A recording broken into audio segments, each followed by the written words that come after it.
to the first edition of Fantasy Football is Better Than Real Life's video blog.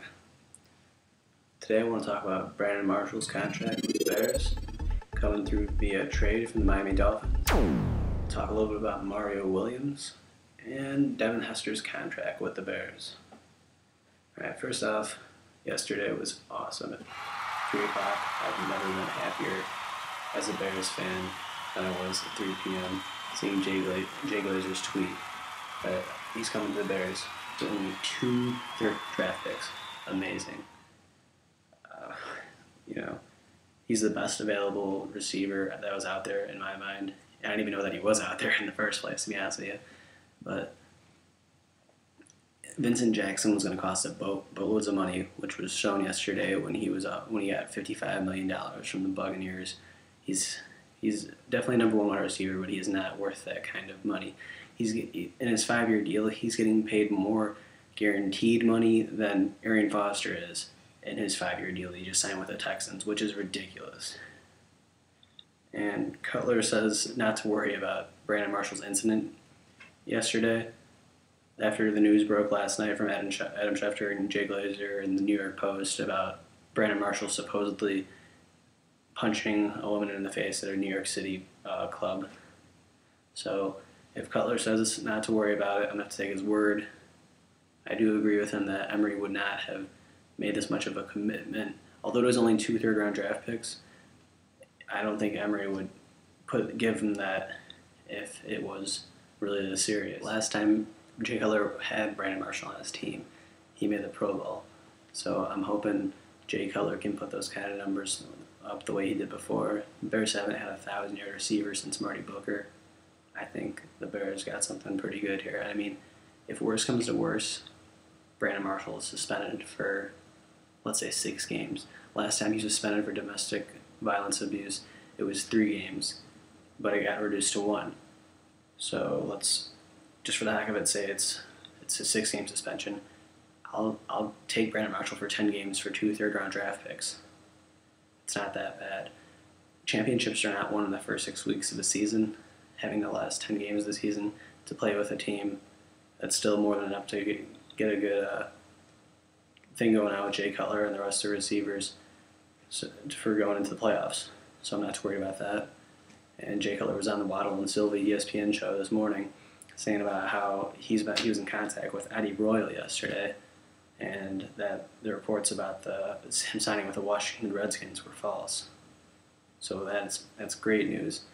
Reuniting the whole entire Denver Broncos offense from a couple years ago would be incredible. And now I want to talk a little about Mario Williams. I just don't know what's going on with him.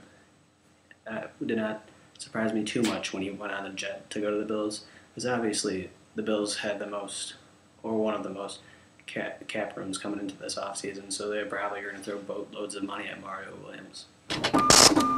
So I'm guessing he's getting a pretty hefty offer from them. But for him to still be there right now, and now he's bringing his fiance over to see Buffalo, it concerns me a little bit. Not even outside of just being a Bears fan, because I know the Bears would be one of his potential suitors if he doesn't sign with the Bills. But he's a former first overall draft pick by the Houston Texans. So he's already got boatloads of money. Why do you want him to go to the Bills? The Bills are not in one player away from winning a championship. If he went to the Bears, he'd have Julius Peppers next to him. They could be setting records.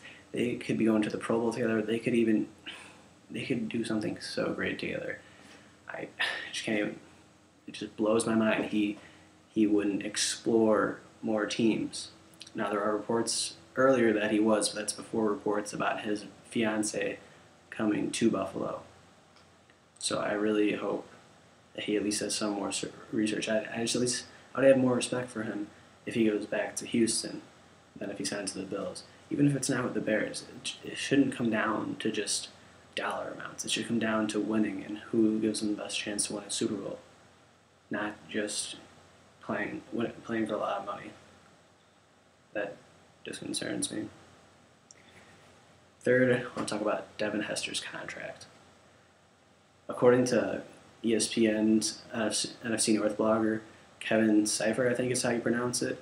Devin Hester has a $10 million contract bonus coming up this year at some time, which is very interesting because the Bears just signed Eric Weems today, who's a former Pro Bowl returner with the Atlanta Falcons. Now, what puzzles me is why do you want two of them on the same team? The Bears already had a pretty good special teams. They don't need two Pro Bowl returners on the same team. If Hester's going to be getting a $10 million bonus, as much as I love the guy, he's done so much great for Chicago, I'd be fine with him getting traded early. I'm just going to say it. If Hester is the difference between getting Mario Williams or Michael Bush and really putting this team over the top, I'm sorry, but I'd rather see him cut. I mean, it would be great if he had his contract adjusted to where he's getting paid less, but it's obvious that the money he's not living up to the money he's getting paid for. Just the way he finished the season last year, he's not the answer at receiver. Brandon Marshall is great and all, but Devin Hester does not fit into that wide receiver core. He's past his prime. I love the guy. I think he'll probably still return a couple touchdowns or punts for touchdowns this year, but he's just not worth it if he's getting in the way of the Bears signing Mario Williams or filling in other gaps on this team, such as Michael Bush. Eric Weems is a former Pro Bowler. They don't need both of them. All right, I just want to thank everybody for checking me out for my first thing. Hopefully next time I'll have some cooler facts, and I'd like to have some guests on the show, some of my friends, some other journalists. I'm looking forward to this. Thanks for checking me out, everybody.